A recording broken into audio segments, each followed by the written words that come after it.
Welcome to What Healthy Couples Know That You Don't, a podcast dedicated to helping you create the relationship you truly want.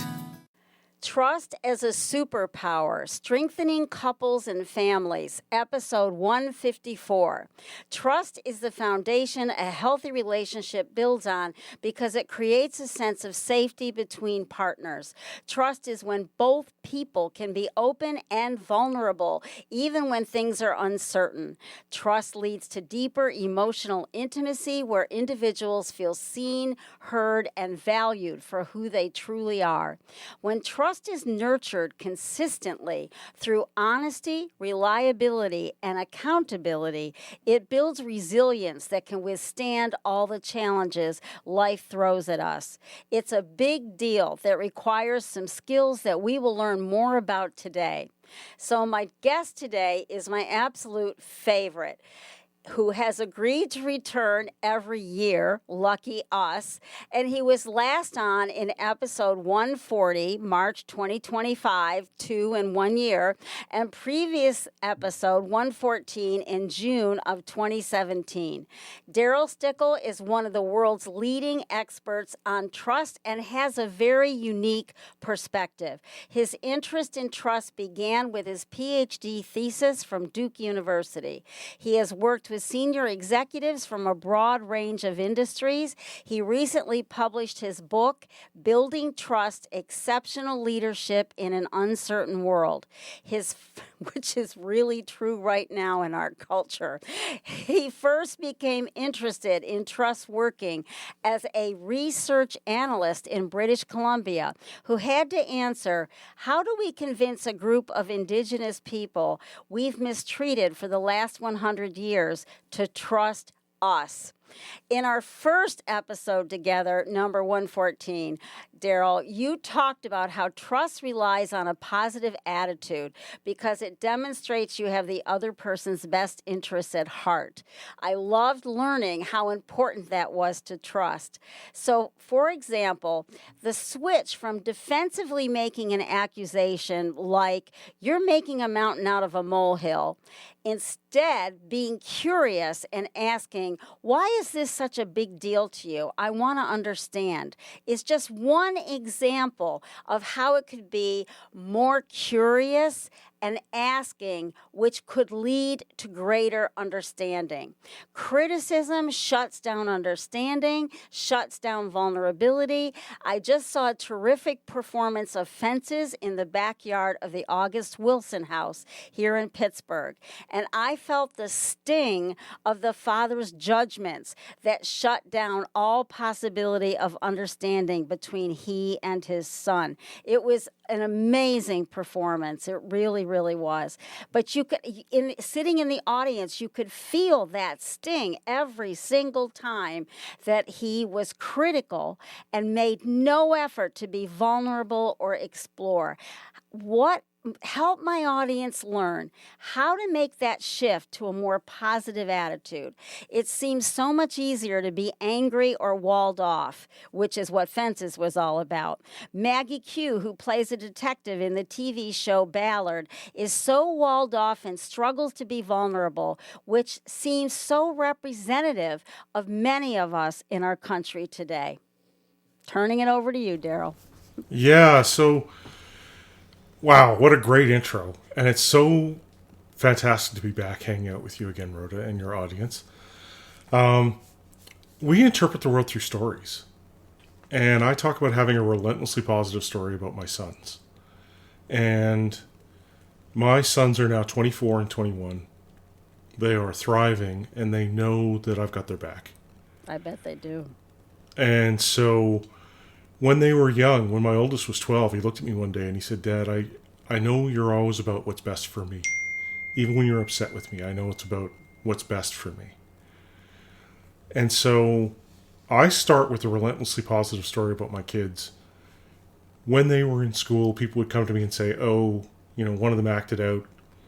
And I would immediately get curious and say, well, what provoked that?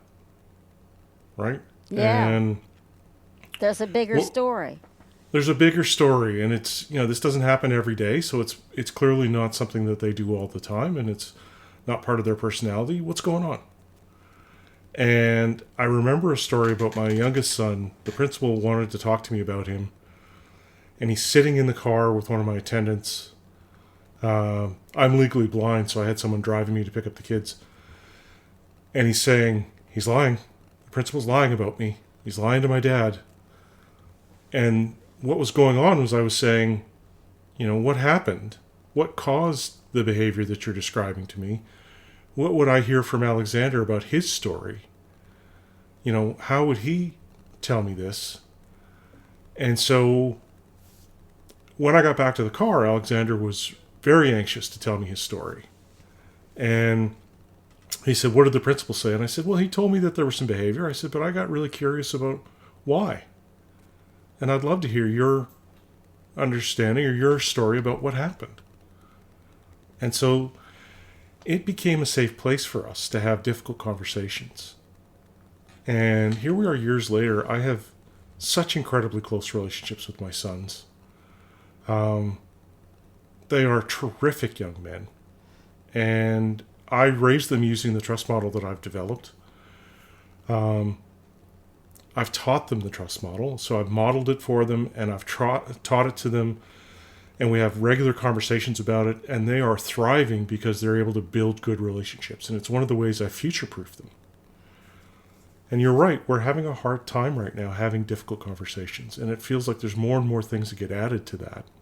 Yes. And it goes back to the model, right? Trust is the willingness to make yourself vulnerable when you can't completely predict how someone else is going to behave. And that definition has elements of uncertainty and vulnerability embedded in it.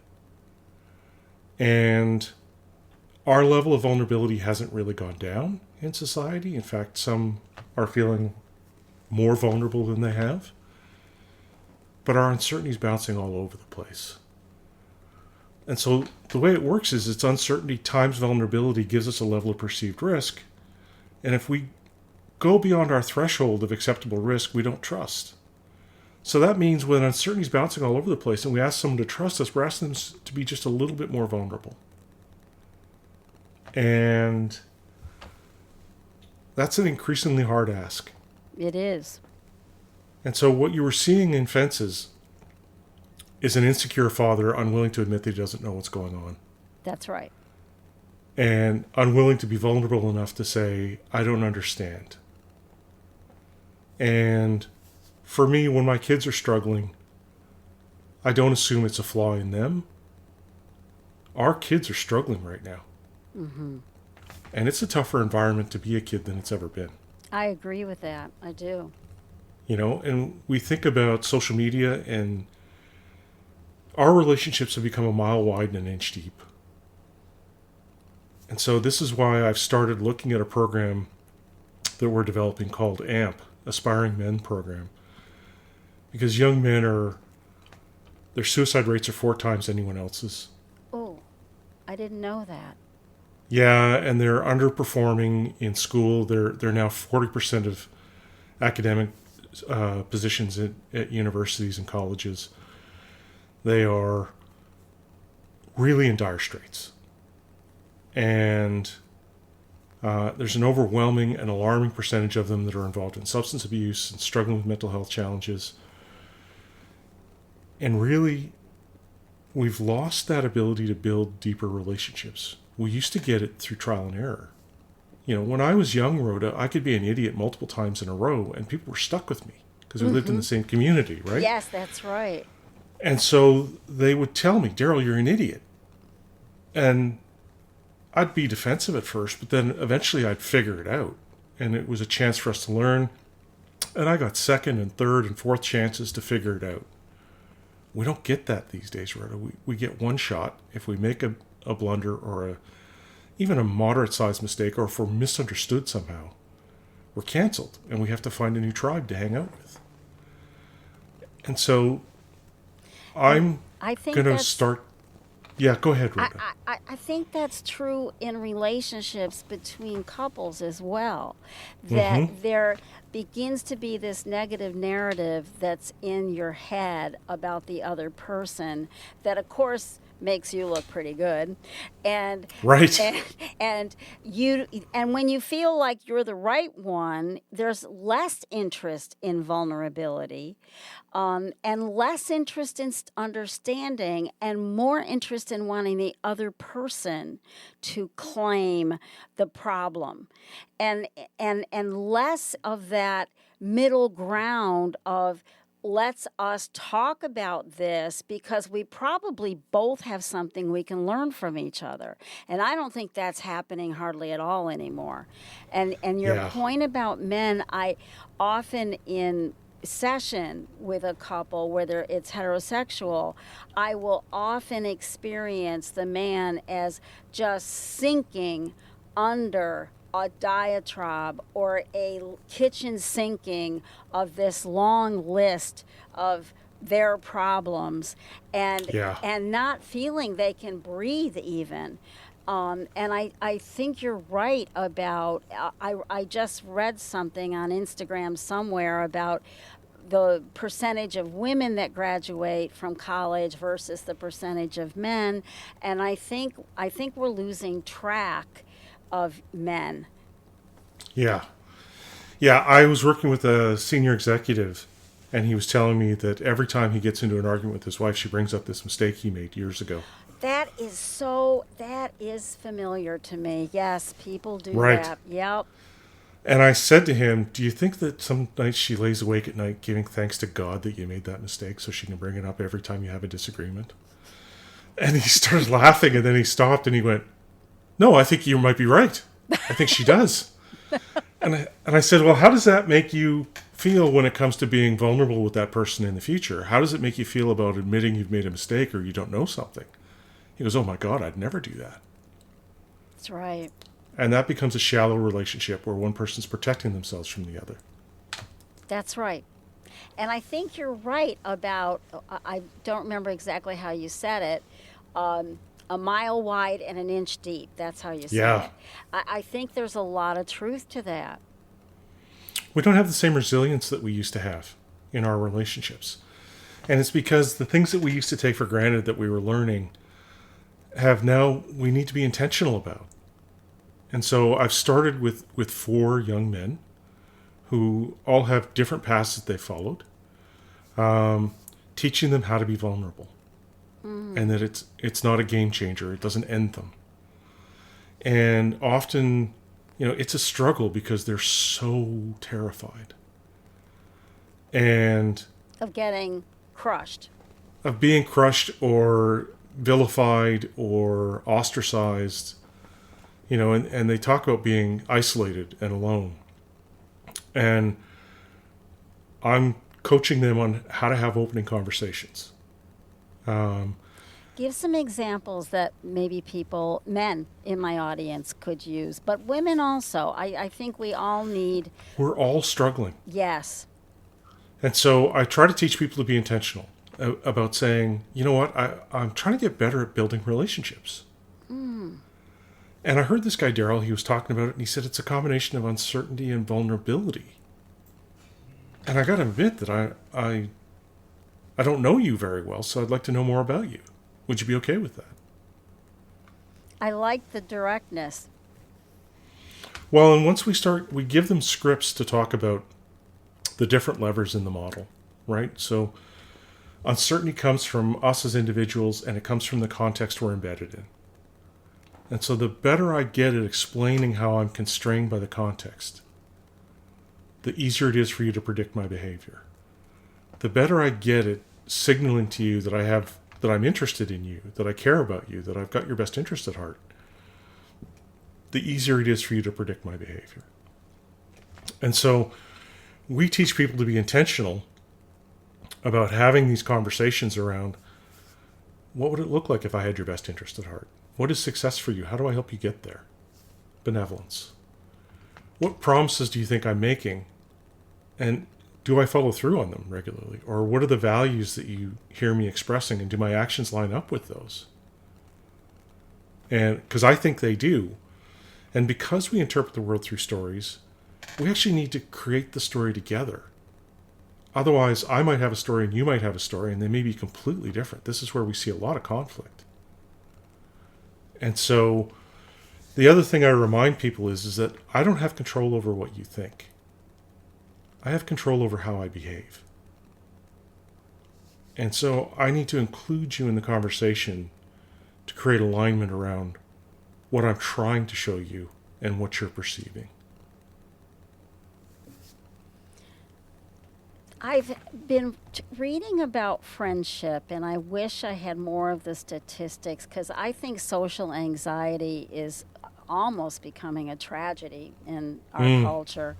And one of the things I read was, or heard a lecture about, was that if you approach people, back to the positive, if you approach them that you like them, Yes. something about them, that it's a much better consequence, outcome, that it's likely to work.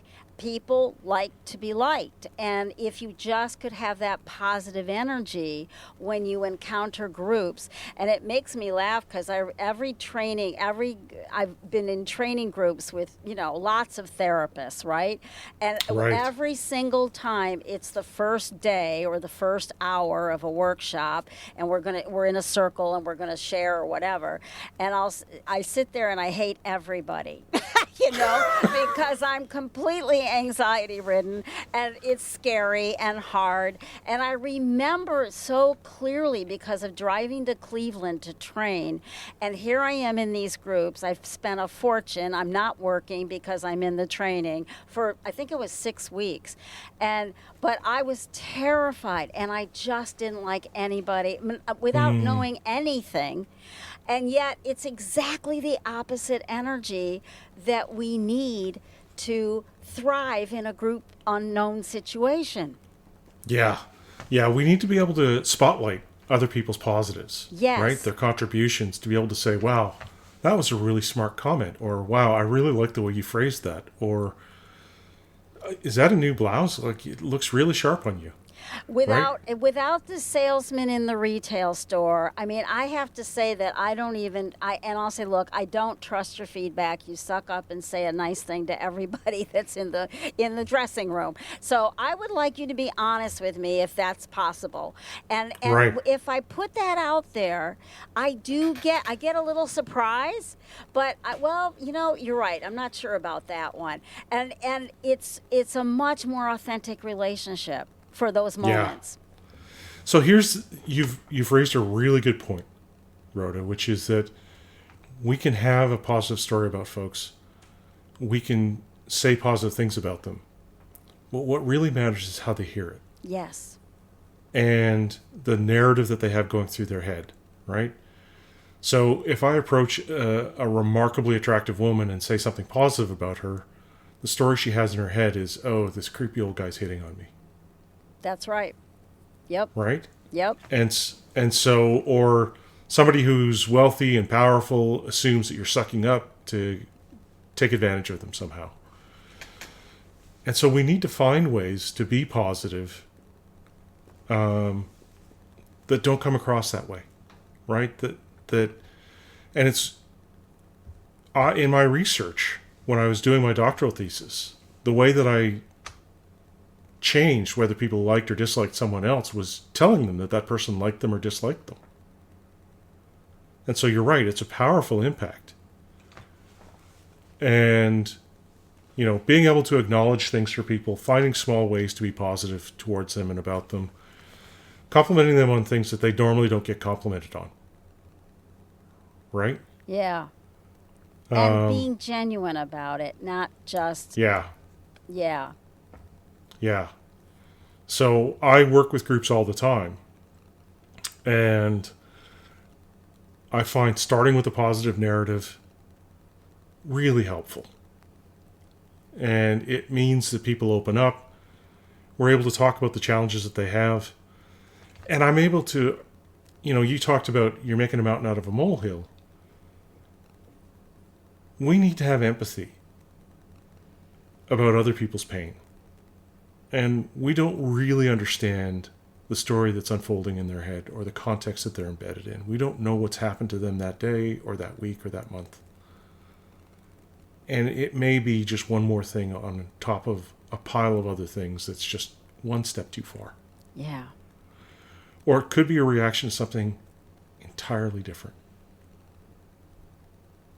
You know, the ability to take a moment and say, wow, that was a strong response. You okay? And yeah, that diffuses it right away because you're being yeah, curious about. And I think, you know, I've on the podcast, many guests talk about being curious, but what I was looking for that you gave me today is more of that, how that can happen. And yes, if you ask a question instead of shut down, you're making a mountain out of a molehill. Wow, that seems like a big moment. What's going on here? You know? right. Yeah. It's more positive and it's more probing and it's more curious. We can say the word curious, but how to make it happen when you're in that moment feeling tense and feeling upset or hurt or angry, it's a tough place to get to. Yeah, and part of the reason that we struggle is it's a little bit of vulnerability when we say positive things about others Yes. because we don't know how they're going to respond. And we have this mindset of, oh, do I look weak because I've acknowledged that someone else has strengths? And so there's this primal fear that we have about looking like we're not enough. And one of the challenges I bet you face with couples that are any couple is nobody wants to look weak in front of their partner. That's true. Yes. Right? And what they don't realize is how much strength it takes. That's absolutely. I completely agree with that. Yes. It takes a lot. There was a moment with a client and group that I've never forgotten. This has got to be 30 years ago, 35 years ago. But she confronted me about something. And I said, you're right. I don't know the answer to that. And it was such an important moment for the whole group. I'll never forget it. Yeah. Yeah, I had, and I can't remember if I told this story before or not on one of our episodes together, but I was working with a set of senior executives and I was getting them to tell stories about when they'd been helpful to someone else. And it's pulling the benevolence lever, right? When did you do something in somebody else's interest? And they went around the room and they all told these really powerful stories about times when they put themselves out to help somebody. And the energy in the room was incredible. Wow. It was just electric. Everyone's smiling and laughing. And I said, this is amazing. Now, if you can just tell me why you're so effing selfish. And they just stopped and they looked at me and I said, you've just told me how powerful it is to help someone. You remember it years later. It still elicits a really positive response from you. And you never let anyone have that experience with you. Wow. You never ask for help. You never admit you don't told know that. something. That's a great story. And so one of the challenges we see with people in general is getting them to accept help, to ask for help. And sometimes I think the best way to get them to ask for help is to ask them for help first. To be a little bit vulnerable first. And I've got this group of 4 young men who are engaged in the program that I'm developing now. And they're all really bought in and engaged and I'm learning so much from them. And a big part of it is the fact that they have this sense that they're helping other people. Right? They're helping me develop something that's going to help other people. And so they're willing to take risks, be a little bit vulnerable, show up in ways that they normally don't. And that's the best way we can practice being vulnerable, is to be vulnerable. Right? Not too much at once, but a little bit at a time. And it is about practice. You know, I was in a supervision group, and my partner, I didn't know he was a big deal. I was clueless. It was a long time ago. And he said to me after I did a thing in front of people, he said, Wow, you're amazing. You are so good at being vulnerable and really putting yourself out there. And I remember thinking, is that a good thing? You know, 'Cause- because it's not something we think of as a good thing. But I've always been lucky to just pretty much be myself, which can be awkward, which can be stupid, which can be all the things that we are as human beings. And I think in the long haul, that's always benefited me. But Yeah. I remember being really perplexed when he said that and thinking, oh dear, did I do something wrong? Yeah, I mean, I'm actually blessed because being legally blind, I wander the world with my guide dog Drake, and I'm vulnerable often. Yes, I was thinking about that you embody it. Yeah, I get to practice it often. And recently, I was on a trip. I was on my own in Toronto, and I'm in downtown Toronto, and I'm trying to find a place to eat, and I'm in the underground in Toronto, and I'm I'm getting really close to signs because I can't see, and some guy comes up to me and he goes, "Brother, where are you trying to go?" And I'm just wondering if I could be helpful. And so I told him where I was trying to go, and he said, "I'll just lead you there." And so he walks ahead of us, and we have this nice little chat. And then I get there and I get my food, and the food court's packed. And another guy walks up to me and he says, "Are you trying to find a seat?" And I said, "I am." He says, "I'm going to help you if that's all right." Wow. That'd be awesome, right? And so we both left that exchange feeling really good about humanity. And I get to practice being vulnerable often. And it seems to bring you more positive energy than negative. Is that true? It absolutely does, because I've let go of this notion that I'm weak if I need help with things, and realized that I bring things to the table that others don't. And it's okay. I contribute in ways that others can't, and they help me in ways that I need. And isn't that a beautiful thing? Yeah. And so this is really a bit of a campaign about vulnerability, which thinking of it in a positive way and thinking about being able to bring it into your relationships, and that it's a sign of strength and it's a sign of, I'm going to say, maturity. Pearl said that growing up is honestly facing painful situations. And so Right. being able to say, I need help, out loud to someone else, even if it's just to understand someone else. I'm sorry, I'm perplexed. You seem to have a big reaction. I'm not sure what's happening. I'm a little confused. Could you help me figure this out with you? Right.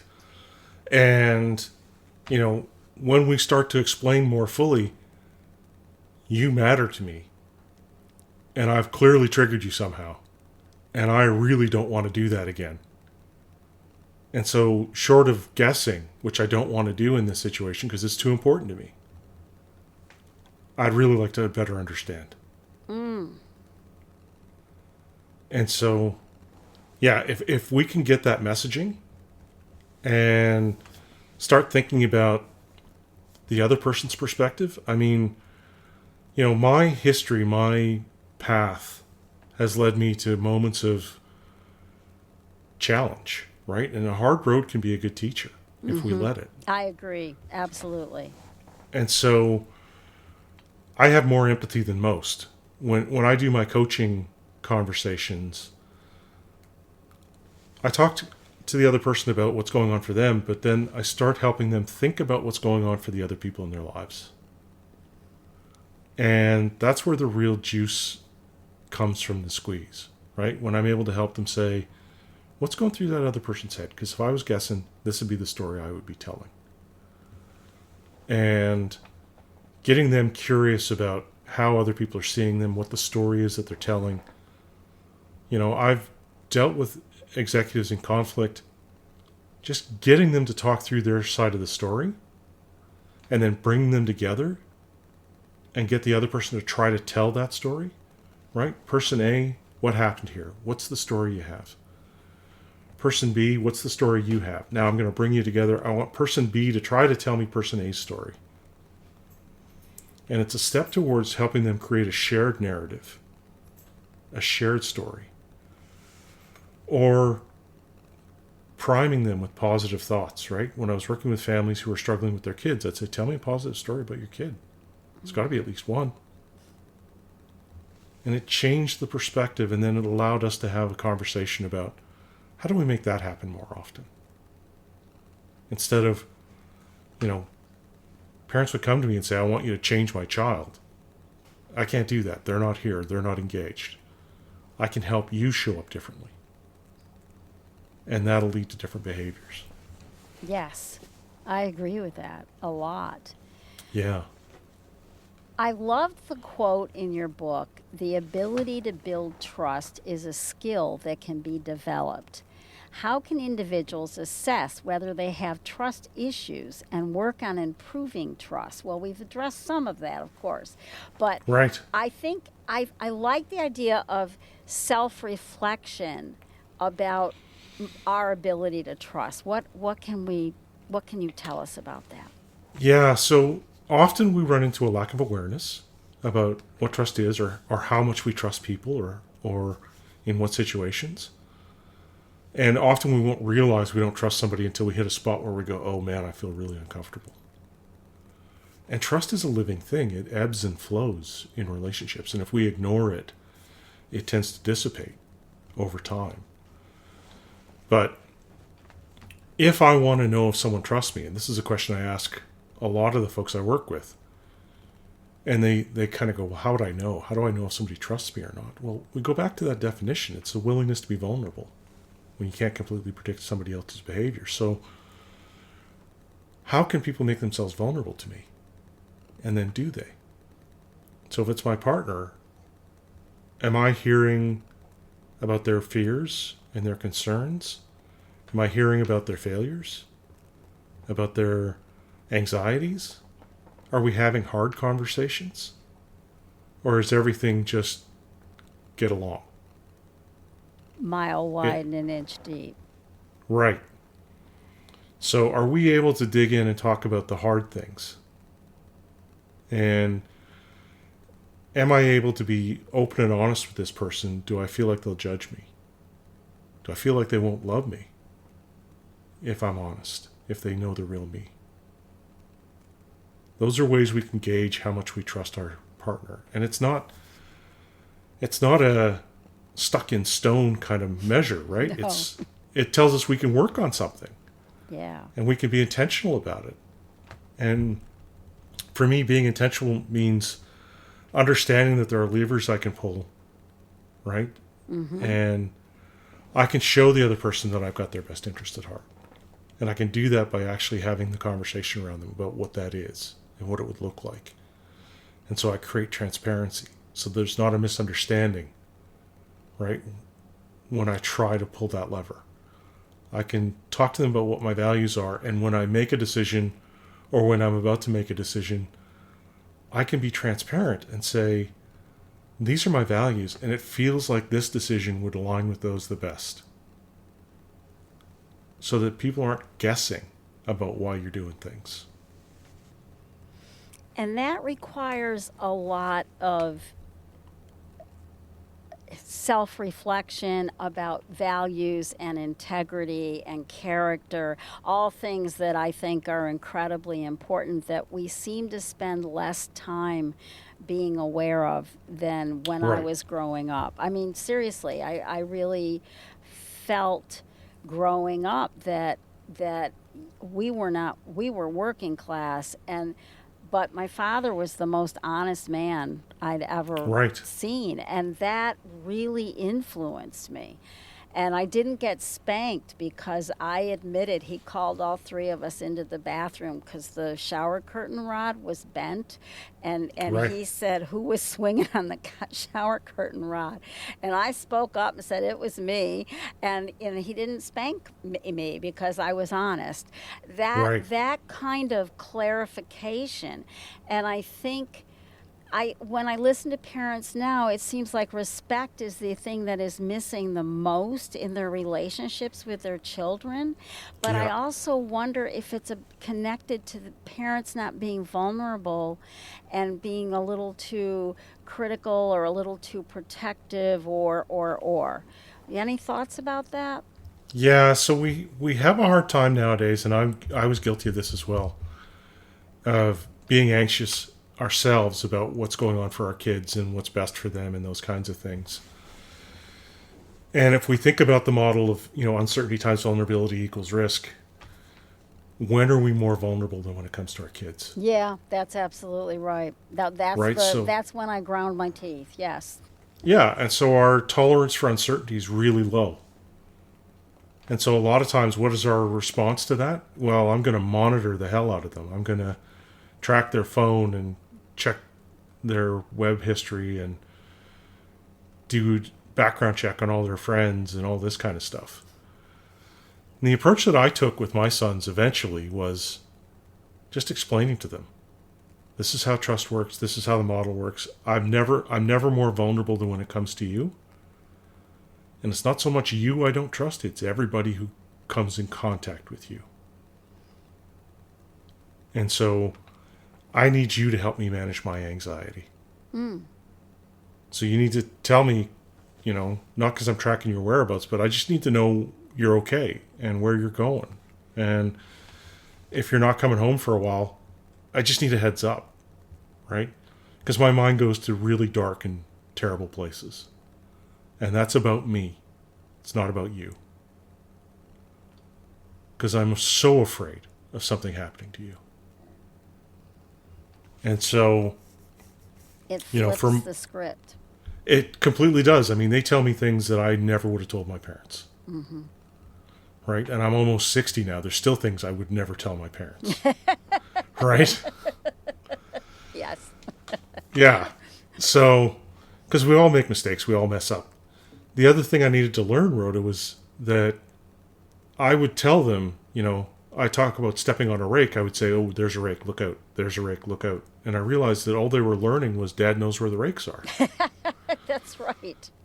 And so I had to let them start stepping on rakes and then come alongside and go, that looked like it hurt. So what were some of the signals that we might have seen that told us that was coming? And how do we respond now? Yeah. Right? Because that's what you have control over, is how you respond. Say the definition again. Uncertainty is vulnerability with an estimation of risk. I'm not saying it right. Okay, so the definition is trust is the willingness to be vulnerable Willingness. when you Yes. can't completely predict how someone else is going to behave. That's right. And it's uncertainty times vulnerability gives us a level of perceived risk. We each have a threshold of risk that we can tolerate. And if our trust levels go beyond that threshold, we don't trust. And if it's beneath it, then we do.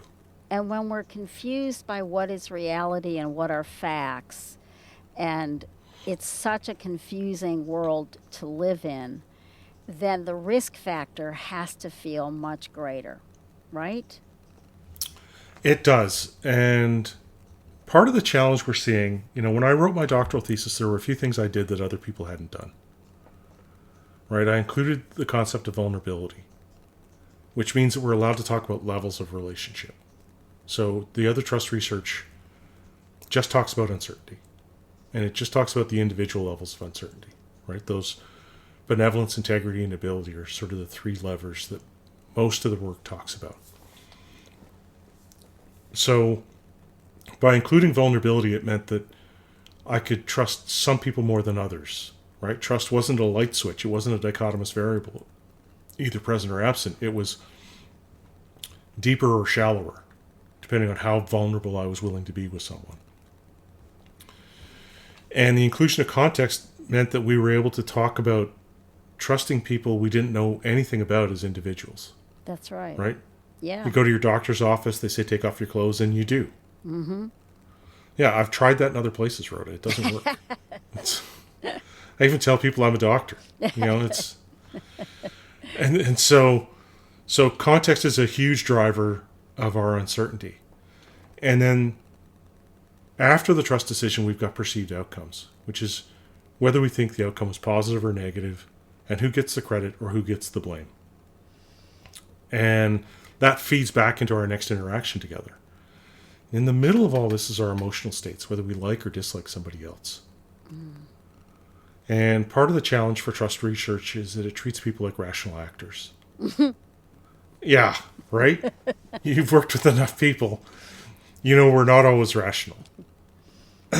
And so what we're seeing right now is a profoundly emotional response. And the stronger that emotional response becomes, the less rational and reasonable we are.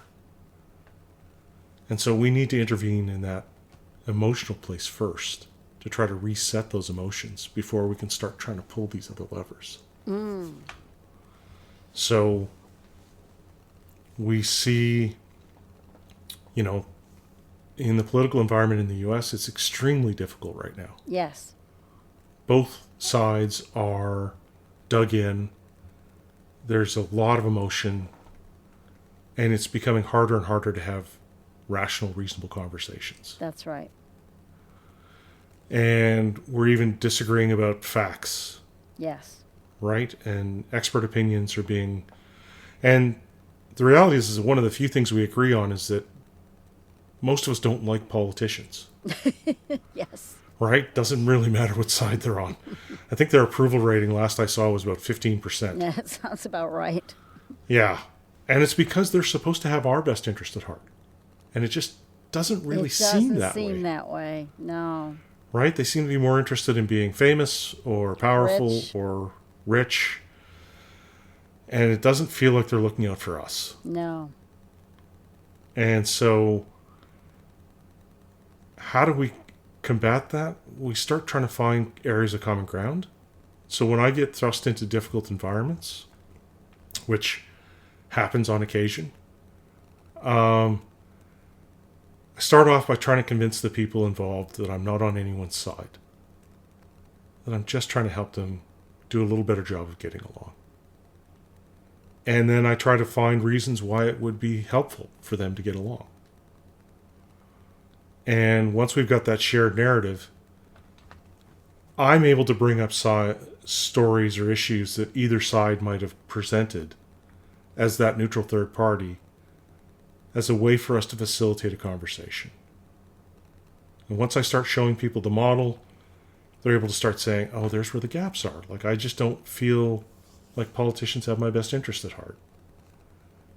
And then we hear some talking in a way that sounds like they might, right? Or they don't seem to have integrity. They don't seem to act in alignment with their values. They seem to do whatever their party wants them to do. And, we question their competence, their ability. So all three of those levers are kind of out of whack, and the context feels broken. Yeah, it does. Right? It feels like the rules aren't set up to force them to act in our best interest. And that needs to be revisited. Yeah. I hope we can figure it out. Feels like the Protestants and Catholics in Belfast. It does, doesn't it? Mm-hmm. Yeah. I read a lot about the Troubles in Ireland, Right. fictionalized, but based on fact, and it's really disturbing, as all Gaza and Israel. There's just so much that's really disturbing in so many ways. And what it tends to take is a group of people in Ireland. I believe it was the mothers that came together and I just think basically it was said, the we've had mothers. enough. That's right. That's right. They'd lost enough sons that they finally said enough. And in the U.S., it's going to take a conglomeration of people in the middle saying, you people at the extremes, you need to just sit down and shut up. And we're going to talk about what's best for all of us, not just some of us. Right? And so... And we had talked in the past episode about black-white thinking and feeling, and the gray is missing, and 110 thinking and feeling is another way to talk about it, the 4, 5, 6, and 7. But that, everything we've been talking about, it's about building that 4, 5, 6, or 7, that space where the differences can breathe, as opposed to win-lose, which is at the extremes. Right. And we're seeing that escalate now, right? With the redistricting, the sort of Yes. Entrenching. the entrenching of us versus them. Yep. By everybody. Yeah, it's not one side or the other. No, it's both. No, it's been wrong for a long time. Yeah. I agree. What are some early warning signals that say that where trust is beginning to erode? Things that we can look out for. And I think lack of vulnerability, but is there more that, because I don't think we are tuned into thinking about trust enough, which is part of my pleasure in having you on here, is getting Right. people to think about it as a subject all by itself, Right. But I think there's something about it starts to dwindle and people don't recognize it. Right. And they don't realize. So I've got a good friend who said, I realized that my relationship with my son, who's getting older and more mature, wasn't as deep as it had been before. And then I started just sort of showing up a little more and asking more questions and getting more curious, and it's back to where it was. And it's partly that realization that, hey, we play a big role in how these relationships evolve and unfold. And we can be intentional about investing in these relationships. And so you ask what some of the signals are. Well, it depends on the context, right? So if I'm working in an organization, if I see people disengaged, high turnover levels, a lot of rumors circulating, political behavior, those are all signs that trust levels are too low. If I'm a parent, my kid's starting to be more vague about what they're doing, who they're hanging out with, being more reluctant to talk to me about what's going on at school or what they're doing, more isolationist. Yes, in their room. Yeah, those are all signs that trust levels are in decline. And it's not completely abnormal, right? Like one of the parenting experts I talk with, Alison Reese, said, your kids start as dogs and then they become cats. And then they revert to being dogs again, right? Where it's... but those are signs. And from your partner, it can be things like not being as interested, not as curious, not thinking about you as much as they may have in the past. Those are all signs that there's a bit of a distance growing. And those are all warning signs that we can take notice of and be intentional about trying to resolve. Right? Like, it's not outside our control. Building strong relationships is one of the few things that we have control over. And, I went through a really unpleasant divorce with my ex-wife. And I realized early on that the only thing I controlled with my sons was how I showed up. And so I was intent on building the best relationship with them that I could. And that included not talking crap about their mother. Yes, that's right? My least favorite thing that people do, yes. Well, because they don't seem to realize that it causes such pain for the kids, right? Because it's not a safe place for them all of a sudden. Nope. And they feel like they have to pick sides, and what have they told this person that, and they're not supposed to tell this person that, and it gets very muddy and messy, and it's too much for them. It is. I don't care how old they are. It's not their business to deal with it. And they're left feeling like, if I don't defend that other parent, I feel guilty. Yeah. Yes. Right? There's so much mud in that situation. Yes. Right. And so the way I handled it with my kids is they would say, well, Mom said something really awful about you. And I'd say, well, I'm sorry to hear that. And then they'd tell me what it was, right? I usually didn't ask. Yeah.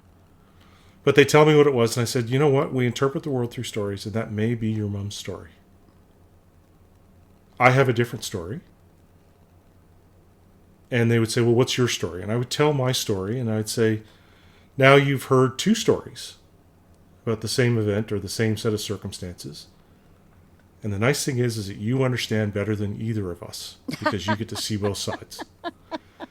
And you get to come up with your own story.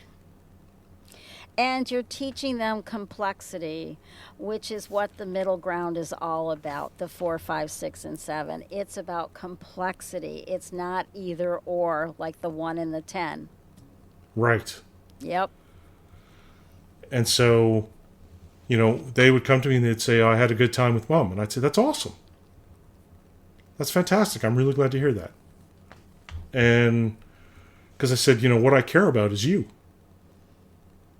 And when she married a new fella, they were concerned about me. My sons were.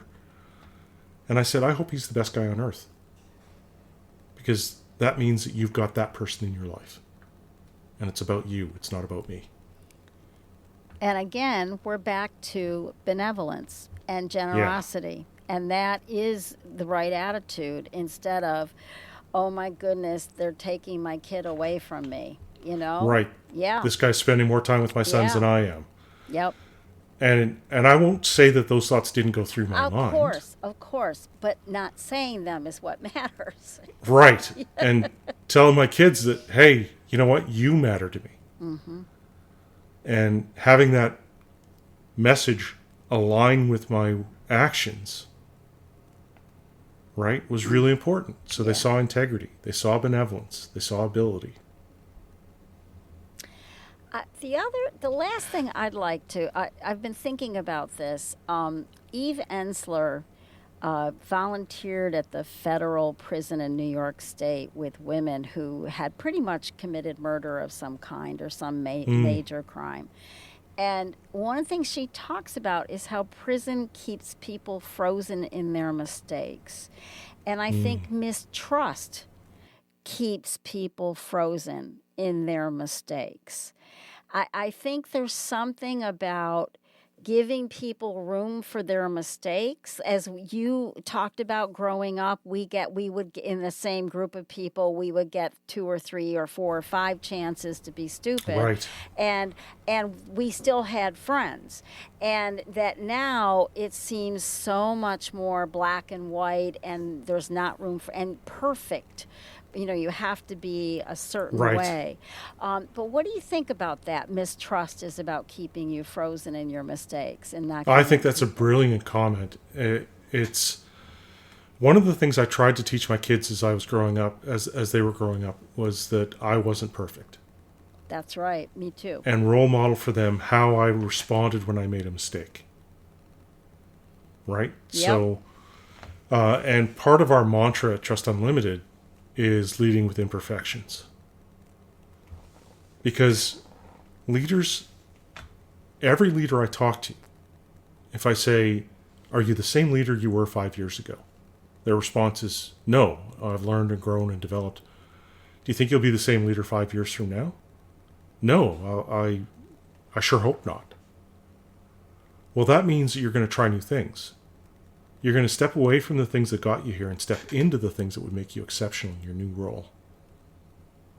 So that means you're going to make mistakes. Because we rarely try new things without stumbling.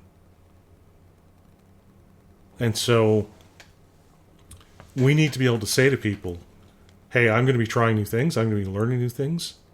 I will stumble. I may fall. My expectation is that you're going to be there with me. Help me back up, dusting off my clothes, because that's exactly what I'm going to be doing for you. And for your couples out there who feel like life is stale and we don't try new things, well, I'll tell you what I told the CEO of a large company who said, my people don't take risks. That's on you. Because you've created an environment where they're afraid to. So if you want your spouse to try dancing or bowling or hiking, archery, whatever, right? If you want them to try new cuisines or whatever, you need to be aware that it may not go well. Yeah, that's right. And that your role is to be supportive and responsive. My youngest was extremely picky about food. And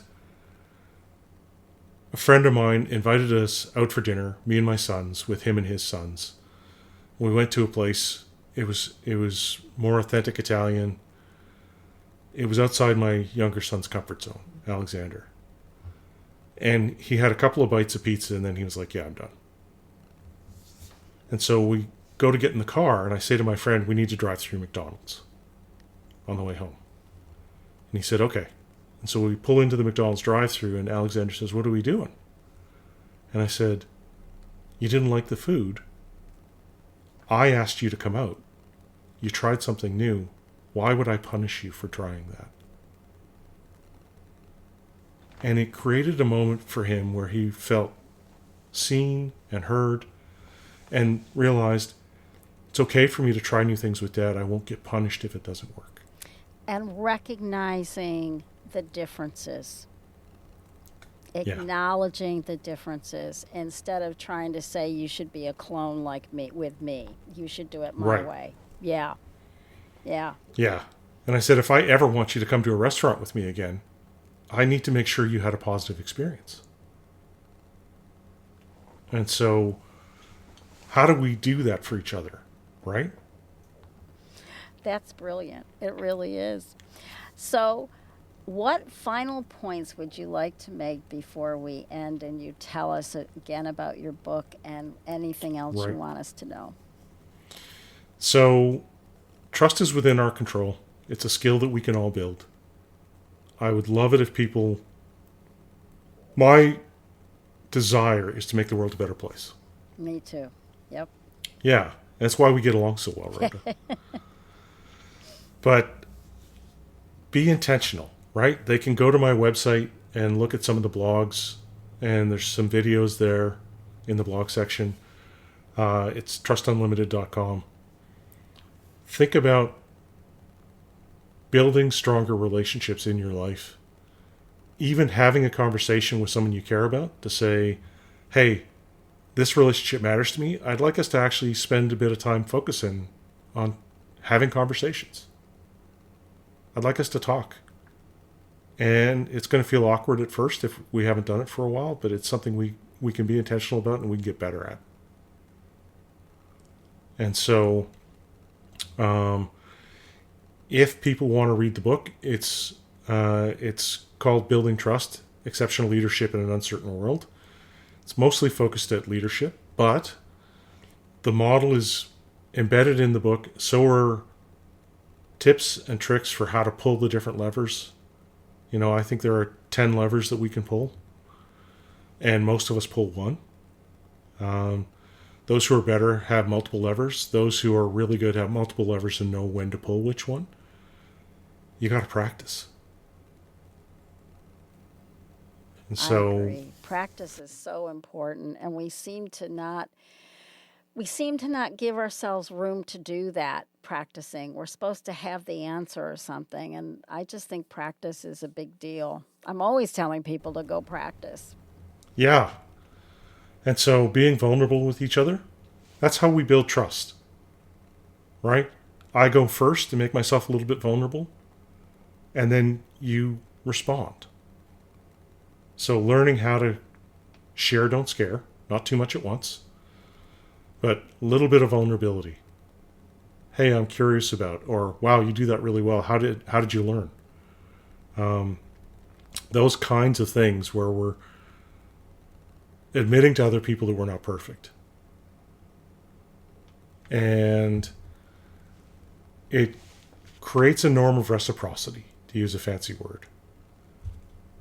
Pushes us to want to respond in kind. So, and if people are curious and they want to reach out, they're welcome to do so. It's Daryl at trustunlimited.com. And my book's available anywhere online. Big thanks to Daryl for unpacking trust with us today. And that's it for today's conversation. If you found yourself nodding along, maybe share this episode with someone you trust or someone you want to trust more. Find me on all social media at Rhoda on Couples, including TikTok. Catch you in 2 weeks. Thank you for listening to What Healthy Couples Know That You Don't. If you have enjoyed the show, please leave a rating and review on iTunes and help get the word out. To learn more or connect with Rhoda, visit therapyideas.net.